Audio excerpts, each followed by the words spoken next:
시청자 여러분 안녕하십니까? KCN 금강방송, SK브로드밴드 전주방송, 그리고 LG 헬로비전 전북방송 등 도내 케이블 방송 3사는 서거석 도교육감 취임 1주년을 맞아서 공동으로 특별 대담을 마련했습니다. 서거석 도교육감은 앞서 가진 기자회견에서 지난 1년 동안 전북 교육의 대전환을 위해서 쉼 없이 달려왔다고 밝혔습니다. 학생과 학부모는 물론 교육 관련 기관 단체를 찾아서 생생한 목소리를 듣고 전북 미래 교육의 틀을 새롭게 다지는 데 힘써 왔다는 것입니다. 서 교육감은 학생들의 기초 학력을 높이고 디지털 시대에 맞는 전북 교육의 새 틀을 정립하겠다는 강한 의지를 갖고 있습니다. 전북 도내 케이블 방송 3사가 마련한 서거석 교육감 취임 1주년 특별대담 지금부터 시작하겠습니다. 교육감님 안녕하십니까? 네, 안녕하세요. 네, 반갑습니다. 먼저 선거가 엊그저께 같은데 벌써 1주년이 지났습니다. 그렇습니다. 먼저 1주년을 맞이하신 소감 말씀 부탁드리겠습니다. 네, 전북 도내 케이블 방송 3사 시청자 여러분 반갑습니다. 전라북도 교육감 서거석입니다. 지난 1년간 침체된 전북 교육을 살려내야 한다는 그런 열화와 같은 도민들의 요구가 있었습니다. 그래서 14개 시군을 돌면서 학생, 학부모, 또 교직원, 그리고 또 자치단체 장, 지방의회 의원들을 만나면서 이제 우리 저하된 전북 학생들의 학력을 다시 높여달라는 목소리, 또 교권과 학생 인권의 조화와 균형을 이뤄내달라는 목소리를 생생하게 들을 수가 있었습니다. 그래서 앞으로 이제 이런 목소리를 잘 반영을 해서 학생 중심 미래 교육을 위해서 날마다 매월 또 매년 우리 전북 교육을 혁신해 나가려고 생각하고 있습니다. 네, 그야말로 교육감으로서 도민들의 교육의 희망사항들을 좀 듣는데 많은 그 행보를 보이신 것 같습니다. 지난 1년 동안 교육감으로서의 삶은 어떠셨는지 좀 되돌아보면 좋겠습니다. 네. 어떠셨습니까? 개인의 시간은 거의 없었던 것 같습니다. 그렇습니다. 우선 전북 교육을 살려내야 한다는 사명감 때문에 절박함, 그리고 또 항상 간절함, 이런 것을 가지고 살았는데요. 하루에 스케줄이 많을 때는 뭐 15개 이런 정도로 바쁘게 지냈습니다만, 사실 우리 전라북도는 면적은 전 국토의 8%이고 또 인구는 3.4%이지만 경제력은 지금 전국의 최하위권에 속합니다. 네. 문제는 경제인데, 경제는 그 토대가 되는 것이 교육이라고 할 수가 있기 때문에 사실 이제 교육을 다시 살려내서 우리 지역의 인재를 양성해야 된다, 이렇게 생각을 합니다. 그래야만 또 우리 전북 몫을 서울에 가서 찾아올 수가 있기 때문에 그렇습니다. 그래서 늘 우리 전북 교육을 어떻게 하면 살릴 수 있을까, 그런 간절함, 절박함을 가지고 1년을 지냈던 것 같습니다. 네, 정말 그 고인으로서의 삶이라고 하는 것이 그만큼 어렵다는 것을 체득하고 있지 않나 이렇게 생각이 듭니다. 교육감님, 뭐 최근 우선 교육 이슈부터 질문을 드려야 되겠습니다. 네네. 전국적으로 이 교원의 교권 침해에 대한 여론이 아주 높게 일고 있습니다. 그렇지만 이제 도교육청은 아주 선제적으로 전북 교육 인권 조례라고 하는 것을 지난 4월에 만들어 가지고 어떻게 보면은 방금 교육감님께서 말씀하셨지만 학생과 교원의 인권의 조화를 먼저 선제적으로 어떤 제도적인 틀을 마련했다, 이렇게 얘기를 할 수가 있겠는데요. 이 조례의 내용과 효과를 좀 설명을 해 주시죠. 네, 그렇습니다. 방금 말씀하신 것처럼 우리 전라북도는 학생 인권뿐만 아니라 교권도 조화롭게 또 균형을 맞춰서 존중해야 된다, 예, 그런 생각하에 금년 4월에 학생인권센터를 뛰어넘어서 교육인권센터, 네. 그리고 또 학생인권 조례를 뛰어넘어서 전북 교육인권 조례를 만들고 거기에서 학생인권과 교육권을 동시에 존중하고 보호하는 그런 조례를 만들었는데요. 그 내용을 보면 역시 이제 학생인권과 교육권은 조화 균형을 이뤄야 된다. 그런 내용이 있고요. 또 인권센터를 별도로 교육인권센터를 운영을 하고 또 인권 실태 조사와 모니터링은 물론이고 또 그 인권 교육도 시키고 네. 또 거기에 따라서 인권 상담실 또 인권위원회 이런 것들을 운영하는 것을 주요 내용으로 하고 있습니다. 네. 효과라고 한다면 역시 학생인권뿐만 아니라 학교에 있는 모두의 인권을 동시에 존중하고 보호해야 된다라는 것을 이제 실질적으로 구현하는 그런 효과가 있을 수가 있습니다. 네. 이제 앞으로는 그 인권 상담이나 이런 걸 받을 때는 학생뿐만 아니라 교원들도 어떤 인권 침해를 받았을 때는 그것을 상담을 받을 수 있고 어떤 그 구제를 받을 수 있는 뭐 그런 어떤 장치가 마련이 됐다 이렇게 얘기를 할 수 있겠네요. 네, 그렇습니다. 네. 교육인권 조례를 이렇게 선제적으로 제정을 해서 제도적인 틀을 마련했습니다. 이제 구체적으로 교원들의 이제 교육활동 보호를 위해서 이 정책들을 폐하할 텐데 어떤 정책들을 지금 마련하고 있습니까? 네, 내년부터 이제 시행을 할 제도들이 몇 가지가 있습니다만 우선은 악성 민원을 차단하기 위해서 이제 지금은 이제 불쑥 학교에 찾아와서 상담을 요구하는 경우가 많이 있습니다만 앞으로는 상담은 반드시 예약을 통해서만 할 수 있도록 네. 상담 예약 시스템 제도를 시행할 계획입니다. 네. 그리고 이제 두 번째로는 전화를 공용과 사용, 이제 지금까지는 사용을 가지고 이렇게 그걸 공개했습니다만 앞으로는 공용폰을 번호를 별도로 교원들에게 나눠드리려고 합니다. 현재 시범적으로 운영을 하고 있는데 내년부터는 교원 전체에게 공용 전화번호를 드려서 이제 공용폰으로만 그 학부모와 통화할 수 있도록 이렇게 할 생각이고요. 그 다음에 세 번째는 이제 그 수업 방해 행위를 아이가 했을 때 교실로부터 분리시키는 그런 조치를 취할 계획이고요. 그 다음에 이제 그 교육 활동을 두텁게 보호하기 위해서 이제 뭐 예를 들면 아동 학대로 문제가 됐다든가 하는 경우에 이제 수사 단계에서부터 법률적으로 그 보호를 할 수 있도록 그 법률 지원을 확대할 계획이고요.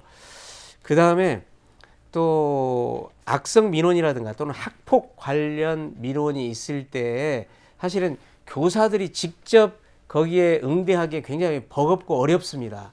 그래서 별도로 교육활동 보호직이라는 직종을 하나 신설을 할 것을 정부에 저희가 그 직접 건의를 할 생각입니다. 그래서 그들이 이제 학폭 관련 업무라든가 악성 민원 또 생활 지도 이런 것들을 담당할 수 있도록 할 계획이고요.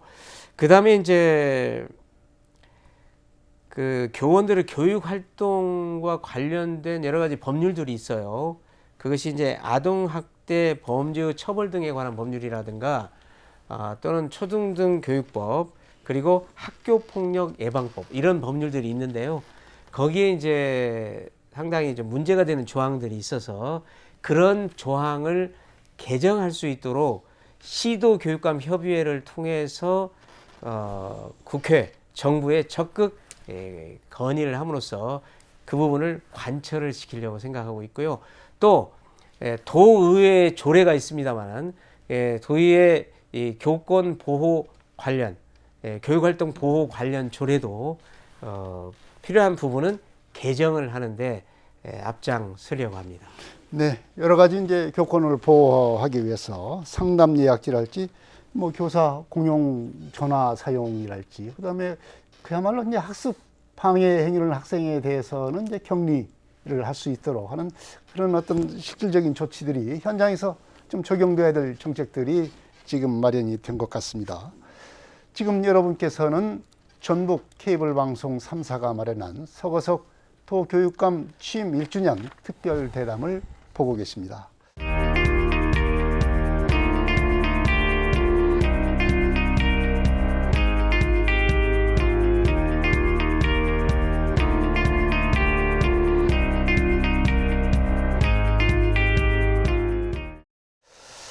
교육감께서는 이제 지난 1년 동안 취임 후에 소통을 활발히 한 교육감님으로 지금 얘기가 되고 있습니다. 이제 별명이 소통의 아이콘이다. 뭐 이런 별명까지 듣고 있는데 그간에 이제 어떻게 소통을 하셨는지 말씀을 해 주십시오. 네. 그 14개 시군 지자체 네. 그리고 도의회 또 대학 또 유관 시민 단체를 직접 찾아다니기도 하고 또 그분들이 찾아오기도 하면서 소통을 했습니다. 네. 그리고 특히 지역을 찾아가서는 우리 이제 각 학교의 교직원들, 학생, 학부모하고 네. 많은 소통을 했었거든요. 그래서 이제 그 생생한 목소리를 거기서 들을 수가 있었는데요. 예를 든다면 네. 지금 학교에 체육관이라든가 강당, 운동장 이런 시설들이 있는데 이제 그런 시설들을 생활체육 하시는 분들이 그 사용하기를 원하거든요. 네. 그런데 그동안에는 이제 교장 선생님이 그 사용을 허가하는 그런 권한을 갖고 있었어요. 그러다 보니까 혹시 이제 학교에서 무슨 사고가 발생이 된다든가 하면 또 책임이 돌아오기 때문에 교장 선생님들이 아무래도 기피하는 그런 경향이 있었습니다. 네. 그래서 그것을 규칙을 개정을 해가지고 이제 교육 활동에 지장이 없는 한도 내에서는 원칙적으로 학교의 시설을 주민들에게 개방하도록 그렇게 하고 다만 이제 어떤 사고가 발생됐을 때는 그 교장 선생님이 특별히 문제가 되지 않는 경우는 일단 면책을 시키는 걸로 책임을 면제시키는 걸로 이렇게 하고 사용자가 책임을 지는 걸로 이렇게 네. 해서 그 지금 전라북도 전체에 있는 800개 학교가 있습니다만 대다수의 학교가 이제 지금 생활체육 하시는 분들한테 학교를 개방하고 있습니다. 그 다음에 두 번째로는 이제 작은 학교를 살려달라는 그런 목소리를 직접 듣고 그동안에는 이제 시군 간의 그 어울림 학교라고 하는 것이 있는데 그 큰 학교에서 작은 학교로 다니는 거거든요. 근데 같은 시군에 있어서만 그것을 허용했던 것을 최근 들어서 이제 다른 시군 내에서도 허용을 한다든가 이제 그렇게 했었고요. 또 이제 소통을 통해서 우리가 사실 교육청만의 힘으로는 교육을 다 감당할 수가 없거든요. 예를 그런 들면 시대가 됐죠. 그렇습니다. 예를 들면 뭐 농촌 유학이라든가 또 글로벌 해외 연수 또 학교 통합 또 폐교 활용 문제 또 방과후 학교라든가 돌봄 이런 문제들은 지자체하고 긴밀하게 또 서로 협력을 해야 되기 때문에 그런 소통을 하는데 주력을 했습니다. 네. 그야말로 이제 현장에 문제의 해답이 있다. 이런 걸 실제로 실천하면서 여러 가지 실질적인 정책들이 지금 시행이 되고 있는 그런 사례들을 말씀을 해주셨는데요. 서거석 교육감께서 이제 취임하신 지 1년 동안, 뭐 1년 동안의 성과를 낸다라고 하면 어쩌면 짧은 시간일 수도 있겠습니다. 교육감께서 1년 동안에 성과를 뽑는다면은 어떤 것들을 꼽을 수가 있겠습니까? 역시 첫 번째로는 이제 전북 교육 인권 조례 그리고 전북 교육 인권 센터를 만들고 또 설립함으로써 학생 인권과 교권의 조화와 균형을 이루는 기틀을 마련했다고 하는 거, 그게 이제 첫 번째의 뭐 성과라고 할 수가 있겠고요.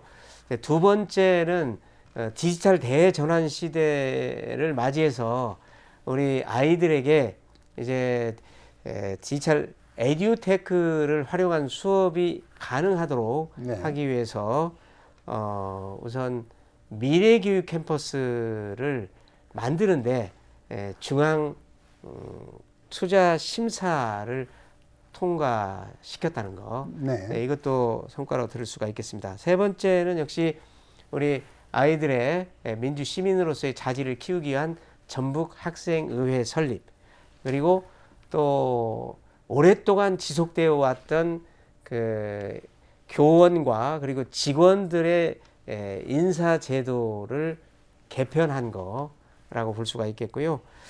그 다음에 이제 작은 학교를 살리기 위한 농촌 유학제도 정착, 네. 그리고 광역 통합구형 어울림학교 확대, 이런 것들을 들 수가 있겠습니다. 네.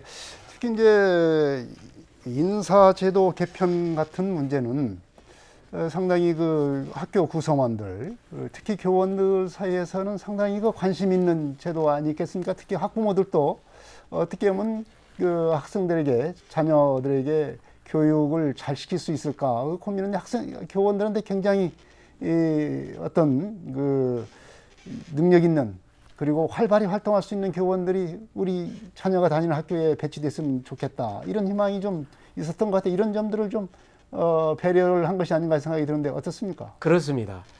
우선 그 열심히 일한 분이 우대받는 그런 인사제도가 필요하다, 이런 네. 생각이 들었는데요. 그동안에는 이제 학생 수가 많고, 그래서 아이들에 대한 부담도 있고 또 학부모 민원도 많은 이런 학교들은 선생님들이 좀 기피하는 경향이 있고, 주로 이제 농촌의 아주 작은 학교들, 네. 부담이 적은 그런 학교들은 선호하는 그런 경향이 있었습니다. 그래서 그런 부분을 이제 아무래도 기피하는 학교 경우에는 경력자는 뒤로 빠지고, 네. 이제 경력이 짧은 신규 교사들 같은 분들이 많이 배치가 되다 보니까 그것이 이제 균형이 안 맞죠. 근데 학교라는 것이 고경력자 또 중간 저경력자가 이렇게 골고루 균형 있게 조화롭게 섞여 있어야만 교육력이 살아날 수가 있거든요. 네. 그런데 그런 것들 균형이 깨져가지고 결국은 학생 수가 많은 데는, 민원이 많은 데는 저경력 교사만 몰리게 되고, 네. 어쩔 수 없이 그쪽에 배치가 되는 거죠. 그 다음에 주로 농촌 같은 데는 이제 경력이 많은 사람들이 몰리게 됐었는데, 그것을 이제 바꿀 수 있도록 해서 그동안에는 농촌에 가점이 많았습니다. 네. 승진하는데. 그렇죠. 네. 그래서 그 농촌의 승진 가점을 조금 줄이고, 그 다음에 그동안에는 도시에 근무하는 경우에 가점이 전혀 없었거든요. 조금 신설을 했어요.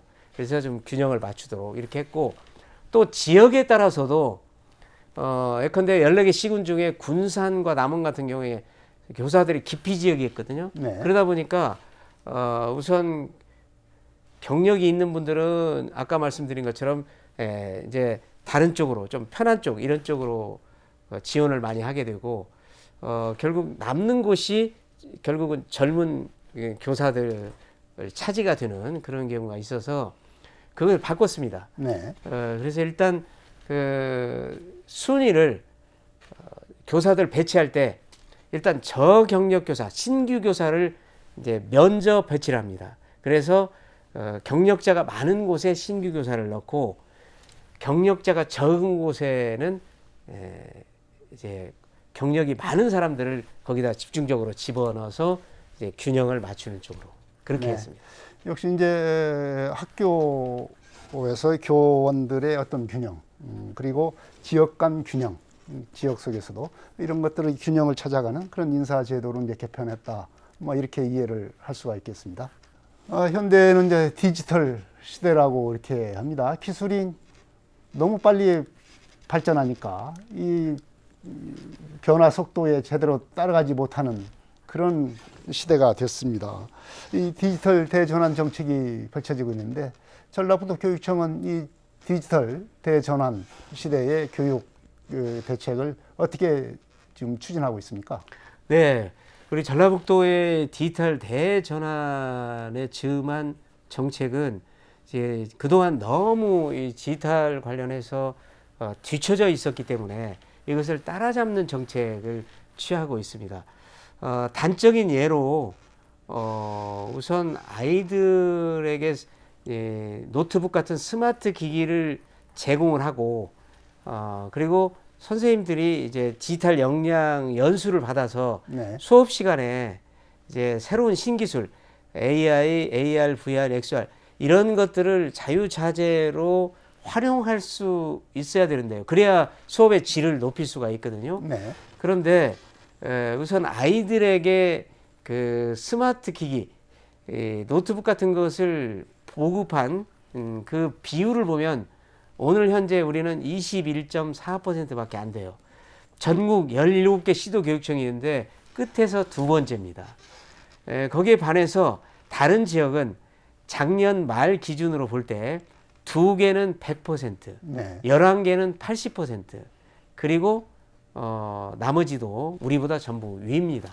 그래서 이제 서둘러서 지금 내년까지는 우리도 아이들에게 노트북, 스마트 기기를 보급을 하는 걸로 내년까지. 네. 네. 또 그렇게 해야만 2025년 내년 내후년에 가면은 영어와 수학, 정보교과 이 세 과목을 시작으로 교과서를 종이 교과서가 아니라 디지털 교과서로 만드는 걸로 이미 정부가 방침을 정했습니다. 네. 그러니까 아이들에게 내년 말까지 스마트 기기를 노트북을 지급을 안 하면 내후년부터는 수업을 할 수가 없는 그런 상황이 벌어지게 되기 때문에 저희가 작년 2학기부터 이제 서둘러서 네. 지금 이 정책을 지금 계속 추진하고 있습니다. 네. 학생들에게는 뭐 1인 1노트북 시대 그렇습니다. 이렇게 되겠군요. 네.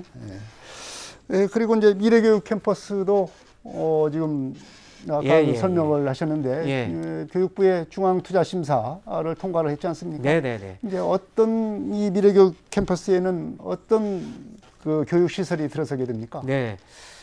우선 우리가 이제 디지털로 전환을 해 나가는 그 해야 될 이유는 우리가 수업 지금 아이들이 많이 자고 있거든요. 네. 작게는 3분의 1, 많게는 한 반 정도가 자고 있다 이렇게 지금 보고 있는데요.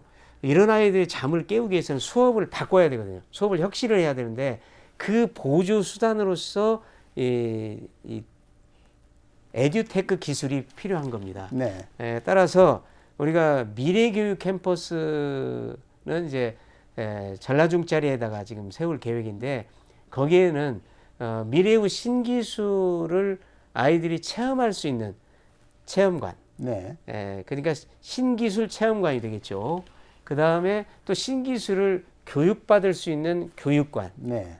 그리고 앞으로 지금 우리 학생들이 미래 세대에 갖게 될 그 직업을 체험할 수 있는 직업 체험관, 이런 그 시설들이 들어가게 됩니다. 네. 그러면 현대의 첨단 기술을 교육을 하고 또 교육을 받을 수 있는 그런 시설들이 이제 갖춰지게 되고 그런 시설들을 잘 활용하게 되면 미래 시대에 뒤처지지 않는 그런 교육 시스템을 갖춰주게 될 것이다. 이렇게 전망을 할 수 있겠군요. 그렇습니다. 네. 또 이제 학부모들도 관심도 그렇고 학생들도 관심 갖는 부분이 해외 연수입니다. 요새는 그야말로 이 젊은이들 보면은 뭐 해외 여행 자체가 거의 뭐 생활화되다시피 하는 시대에 살고 있는데 이 학생 때부터 해외 연수에 대한 관심이 많지 않습니까? 그렇습니다. 어떻습니까? 교육청은 또 이런 해외 연수 부분에 대한 정책들을 어떻게 펴고 있습니까? 네. 우리 아이들에게 어릴 때부터 세상이 얼마나 넓은가, 우리가 살고 있는 세상 말고 또 다른 세상이 전개되고 있다고 하는 것을 알게 하는 것은 대단히 큰 경험이라고 할 수가 있거든요. 그렇기 때문에 우리 전북교육청에서는 1년에 2,500명씩 네. 앞으로 4년간 10,000명의 우리 아이들을 해외 연수로 보낼 생각이고요. 일단은 그 가기 전에 그 가는 나라에 대한 정치, 경제, 사회, 문화 전반에 걸쳐서 철저하게 교육을 시켜서 네. 내보내는 걸로 지금 그렇게 진행이 되고 있고요. 또 우선 그 대상되는 학생들은 그 성적이 좋은 아이들, 공부를 잘하는 아이들이 기준이 아니고 골고루 가는데요. 예를 들면 다문화 학생이라든가 또는 네. 직업계고 학생들 또 장애를 가지고 있는 특수학교의 아이들까지 골고루 해외 연수에 지금 보내고 있습니다. 네. 또 이제 학교 간 통합도 하고 있지만 작은 학교 살리기도 좀 필요하다 이렇게 말씀을 하셨습니다. 네. 이 작은 학교 살리기는 뭐 기준이나 범위나 이런 것들이 있을 텐데 어떤 내용으로 추진되고 있습니까? 네, 우리 전라북도에는 금년에 신입생이 한 명도 없는 학교가 23곳, 네. 그 다음에 전교생이 10명 미만인 것이 25곳에 이를 정도로 작은 학교가 많아요. 그래서 전국에서 작은 학교가 많은 기준으로 하면 제1위입니다. 네. 2위가 경북, 3위가 전남. 그런 정도거든요. 그런데 이제 작은 학교를 저희는 원칙적으로 살려보자 해가지고 그 현재 2가지 정책을 쓰고 있습니다. 네. 첫째는 농촌 유학이라고 하는 제도인데 그 서울 같은 도시에서 학생들이 한 학기 또는 1년 정도 여기 와서 살면서 그러면서 이제 배우는 네. 그런 제도가 되는데요. 농촌 유학 협력 학교를 일단 모이세요 해가지고 모아보니까 네. 아주 폭발적인 그런 우리 도내 학교도 인기가 중에서요? 있었습니다. 예.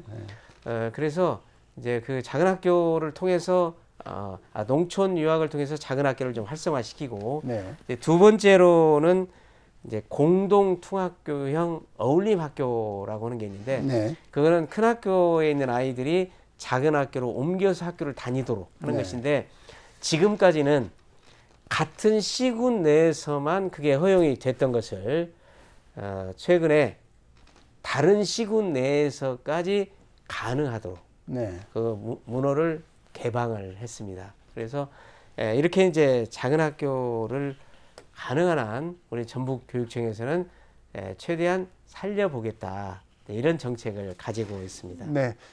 또 이제 한편으로 또 추진되고 있는 것이 적정 규모 학교라고 하는 제도가 있습니다. 이 제도는 이제 어떻게 운영이 되는 겁니까? 네, 이것은 이제 원칙적으로 작은 학교를 살릴 수 있을 때까지 살려보자. 네.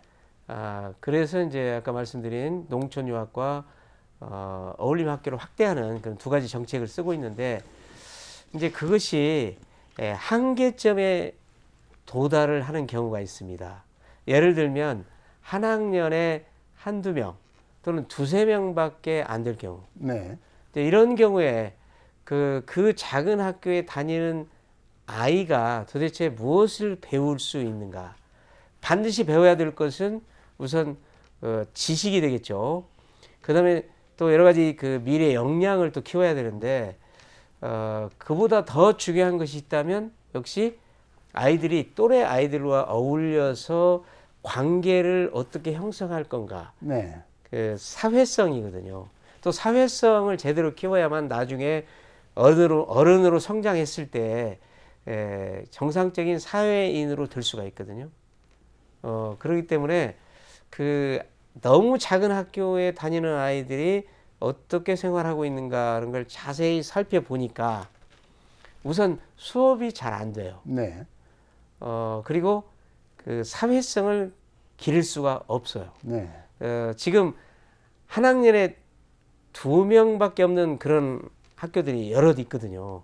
그런데 둘이 싸웠어요. 이걸 싫어합니다. 네. 그런데 둘이 화해를 못해요. 그것이 발전해가지고 부모 간에 또 싸워요. 그래서 더 발전해가지고 네. 마을이 두 패로 나눠져요. 네. 그런 경우는 교육도 안 되고 아무것도 안 되거든요. 그 아이는 어떻게 해야 되냐? 빨리 통합을 시켜줘야 된다. 그래서 너무 작은 학교는 아이에게 제대로 가르칠 수도 없을 뿐만 아니라 또 사회성을 길러줄 수 없기 때문에 그때는 하는 수 없이 통합을 시켜서 그 아이에게 제대로 가르치고 사회성을 길러주는 것이 필요하다. 그래서 일단 작은 학교의 경우에 마을을 살리기 위해서 작은 학교를 살려야 되지만 너무 작은 학교가 되면 그때는 그 학교를 살리는 것에 앞서서 아이를 살려야 된다. 네. 네, 이러한 원칙이 되겠습니다. 네. 역시 이제 적정 규모 학교라고 하는 것은 이제 교육도 함께 할 수 있고 그다음에 공동체도 같이 또 살릴 수 있는 그런 방안이 하나로서 적정 규모 학교가 운영되고 있다 이렇게 말씀을 하셨는데요. 지금 여러분께서는 전북 케이블 방송 3사가 마련한 서거석 교육감 1주년 특별 대담을 보고 계십니다.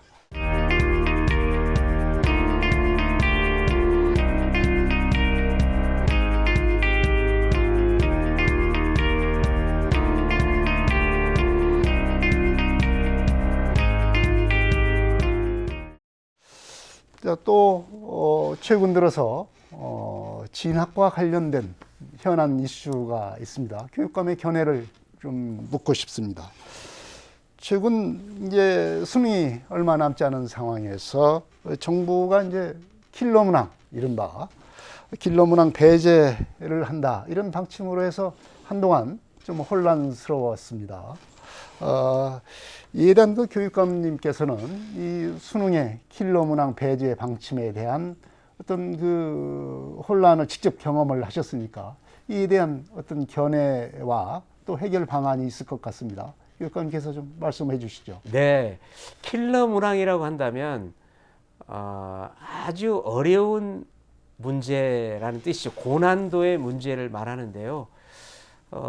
우리 전라북도 경우에는 킬러 문항을 그러니까 아주 고난도의 문제를 내지 않는 것 그 자체가 우리 전북에 있는 수험생들, 학생들에게는 크게 부정적인 영향을 주지는 않을 것이다. 이렇게 보고 있습니다. 그 수능에도 어느 정도 변별력은 유지가 될 거다. 이렇게 보고 있고요. 그 이유는 우리 전라북도 아이들은 통계를 보면은 10명 중에 8명이 수시 전형으로 해서 대학을 가고 있고, 네. 2명의 아이가 이제 정시, 수능에 의해서 대학을 진학하는 걸로 나타나고 있거든요. 네. 그렇기 때문에 수능의 영향은 상대적으로 크지 않다. 이런 생각을 할 수가 있겠습니다. 저는 비단 킬러 문항을 내지 않는, 출제하지 않는 그것도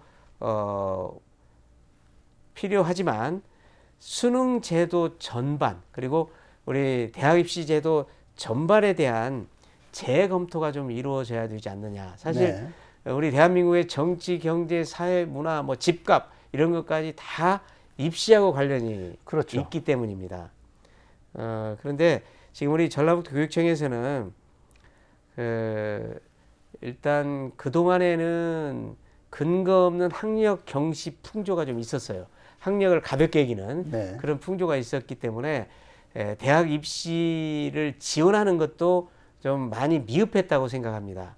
네, 역시 그 수시도 제대로 잘 지도를 해야 되겠지만 정시라고는 제도, 수능 제도가 있는 한에 있어서는 우리 아이들을 위해서 거기에 대한 적절한 지원, 지도가 필요하다 이렇게 생각을 하고 있습니다. 어쨌든 지금 이제 수능이 얼마 안 남았기 때문에 아이들이 늘 그 마인드 컨트롤을 잘해서 지금 해오던 대로 수능 준비를 해 주시기를 바랍니다. 네. 길로 문항이 있건 없건 지금까지 해온 대로 하면 네. 수능 대비에는 별 문제가 없을 거다. 이렇게 얘기를 할 수가 있을 것 같습니다. 도교육청이 그동안에 이제 뭐 진학 지도를 쭉 해왔습니다. 이제 그러면서 서거석 교육감 시대에 와서 좀 진학 지도가 달라졌다. 이런 평가가 있는 게 사실입니다. 진학 지도가 어떻게 달라졌다고 보십니까?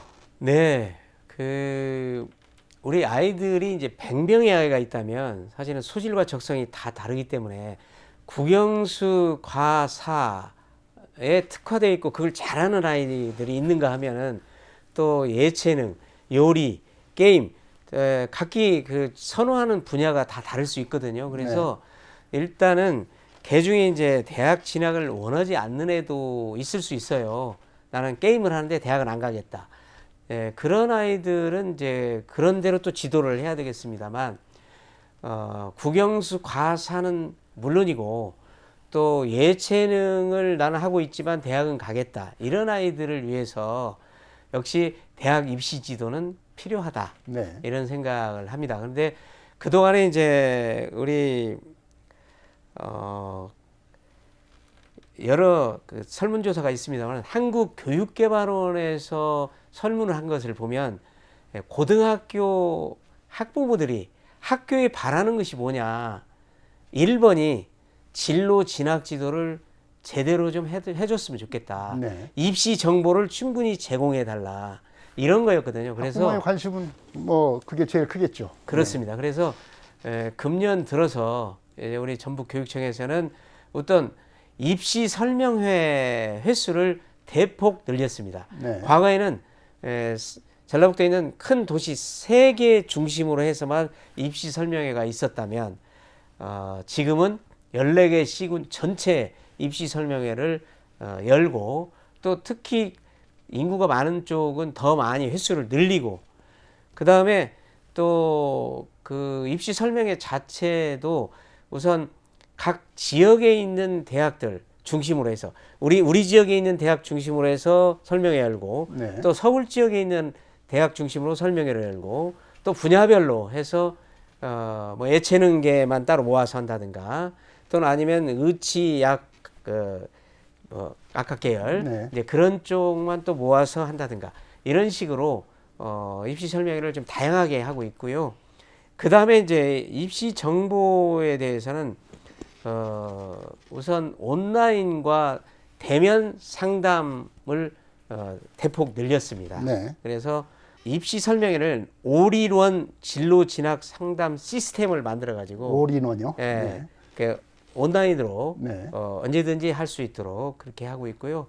그 다음에 그 전체 모아놓고 하는 입시 상담회도 있지만 또 그 교육청, 지원청별로 직접 찾아가서 또 상담을 받는 그런 그 기회를 많이 갖고 있습니다. 네. 네, 이제 또 학력에 대한 관심이 높아지고 있고 또 교육감님 체제에 들어서는 이 학력을 굉장히 중요시하면서 정책을 펴고 있는데요. 올해 처음으로 도내 모든 학생들을 대상으로 해서 기초학력 진단 검사를 실시를 했습니다. 여기에 대한 뭐 학생들의 어떤 반응도 있을 것이고 또 이후에 이 결과를 가지고 이후의 대책은 어떻게 진행이 되고 있는지 이것도 한번 여쭙고 싶습니다. 네, 우선 사실 기초학력이라고 하면 10개를 가르쳤을 때 2개를 아느냐 모르느냐 이제 그걸 사실 진단하는 거거든요. 네. 기초학력 평가라고 하는 게 수준이 매우 낮죠. 이제 대학에서 얘기하면 그 100점 만점에 59점까지가 F 학점이잖아요. 네. 그런데 2개, 20점에 해당되느냐 안 되느냐 이걸 따지는 거기 때문에 너무 수준이 낮은 거예요. 근데 그럼에도 불구하고 거기에 미달되는 아이들이 많이 늘어나고 있다는 데 문제가 있거든요. 지난 저희가 3월에 이제 초등학교 2학년부터 고등학생까지 그 기초학력 진단 평가를 했습니다. 이제 그 결과가 나왔는데 작아서 3%, 네. 많아서 20% 이상 되는 학생들이 10개 가르쳤는데 2개도 모르는 걸로 나타났어요. 매우 심각합니다. 그리고 어떤 직업계 고등학교는 50% 이상이 미달되는 걸로 또 나타났고요. 그래서 일단 그 기초학력을 키우기 위해서 초등학교 같은 경우는 그 한 교실에 선생님이 한 분 더 들어가서 네. 더딘 아이들을 옆에서 지도하는 이런 제 시스템을 지금 현재 시행하고 있고요. 흔히 말하는 걸로 뭐 개인 지도 형식이다. 뭐 이렇게 얘기를 할 수 있겠네요. 그러니까 한 교실에 2분이 들어가서 하는 거죠. 네. 그리고 또 이제 장소를 다른 데로 잡아가지고 아이를 그쪽으로 데려다가 또 가르치는 그런 경우도 있고요. 네. 그 다음에 이제 또 그 각 지원청에 보면 학력 지원 센터가 있습니다. 네. 그래서 학력 지원 센터에 오게 해서 가르치는 경우도 있고 찾아가서 가르치는 경우도 있고요. 그 다음에 이제 그 학생들을 따로따로 네. 해서 지금 특별히 지도하는 그런 그 예비 교원이라든가 또 대학생들 네. 이런 인원들을 지금 많이 활용을 또 하고 있습니다. 그런 식으로 해서 지금 기초학력을 올리고 그 다음에 또 이제 기초학력뿐만 아니라 좀 수준이 그보다는 나은 애들 있잖아요. 네. 이제 그런 아이들은 또 그런 아이들대로 지금 전라북 전체 한 10,000명 정도 학생을 특별 지도를 또 하고 있습니다. 네. 학생들 수준에 따라서 각기 다른 방식으로, 다양한 방식으로 가르치는 그런 시스템을 마련을 하고 있는데, 이런 걸 하려면은 그만큼 교육 그 정책이 세분화하고 그만큼 또 좀 치밀해야 되지 않겠습니까? 그렇습니다. 네. 예. 그러니까 이제 그 기초학력은 아까도 말씀드린 것처럼 이제 수준이 너무 낮은 단계이기 때문에 이제 그런 경우는 말할 것도 없고 또 그보다는 좀 더 수준이 있는 일반 학생들을 위해서도 또 구분을 해가지고 그 아주 낮은 아이들은 낮은 아이들대로 조금 그보다 더 나은 아이들은 또 거기에 맞춰서 맞춤형으로 이제 학력을 키워주는 걸로 지금 가고 있습니다. 네. 학부모들께서도 이 학력에 대한, 자녀 학력에 대한 관심이 있으면 학교는 물론이고 각 지역에 있는 교육지원청 이런 데 찾아가면은 어떤 해답을 구할 수가 있을 것 같습니다. 네. 이제 서거석 교육감 이제 그 체제 2년을 맡게 됐습니다. 앞으로 이제 임기가 3년 남고, 그리고 이제 2년 차가 이제 시작이 됐는데요. 2년 차에 집중할 과제를 좀 말씀해 주세요. 이런 것은 2년 차에 좀 내가 해야 되겠다. 이런 걸 말씀해 주십시오. 예, 지금 저희가 금년에 이제 달성해야 될 목표 해가지고 10대 과제를 정했거든요. 네. 그런데 이제 거기에서 1번이 학력 신장이거든요. 네. 2번이 이제 교권과 학생인권의 균형과 조화. 네. 그리고 이제 3번이 이제 학교 에듀테크 환경을 구축하는 것이었고요.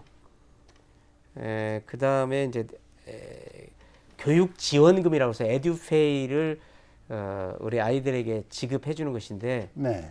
이것은 이제 교육 복지 차원에서 결국 교육비의 일부를 학부모님에게 부담 덜 드리는 쪽으로 네. 가는 그런 정책이라고 볼 수가 있습니다. 그리고 이제 그 외에도 여러 가지가 있습니다만 역시 2년 차에도 그러한 문제에 집중해서 성과를 내려고 보고 있고요. 그래서 첫 번째는 이제 기초학력뿐만 아니라 그 기본 학력, 네. 그리고 학력 전반을 끌어올리는 그런 노력. 그다음에 두 번째로는 이제 교권을 신장시키는 이제 구체적인 방안을 실제로 이제 적용하는 네. 그런 문제. 그다음에 이제 앞에 말씀드린 것처럼 에듀테크 환경하에서 수업이 혁신이 이루어질 수 있도록 하는 거, 이런 일들을 집중적으로 하게 될 것 같습니다. 네. 이제 1년 차에서는 이런 계획들을 마련을 했다고 한다면 이 계획들이 현장에서 이제 얼마나 잘 적용을 시키고 적용을 하느냐, 아마 이런 시기라고 볼 수가 있겠습니다.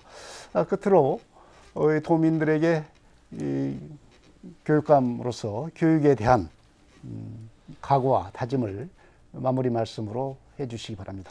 네, 전북 교육을 생각하면 늘 간절하고 절박한 심정입니다.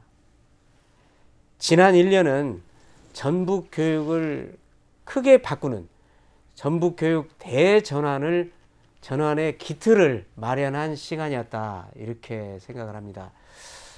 지금 현재 우리 전북 교육을 비행기가 이제 목적지를 향해서 이륙하는 그런 거하고 비교를 해서 비유해서 말씀을 드린다면, 이제 전북 교육의 목적지를 향해서 이제 비행기 점검을 완전하게 끝내고 활주로를 박차고 이제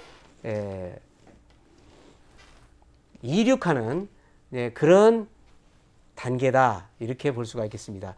이륙을 하는데 300km 이상으로, 시속 300km 이상으로 이제 비상을 해야 되는데, 그래서 4만 피트에 이제 도달을 해야만 그다음에 안정적으로 순항을 할 수가 있습니다. 그렇기 때문에 지금 우리가 이제 이륙하는데 사실 많은 공기의 저항이 필요합니다. 또 마찰도 있고요.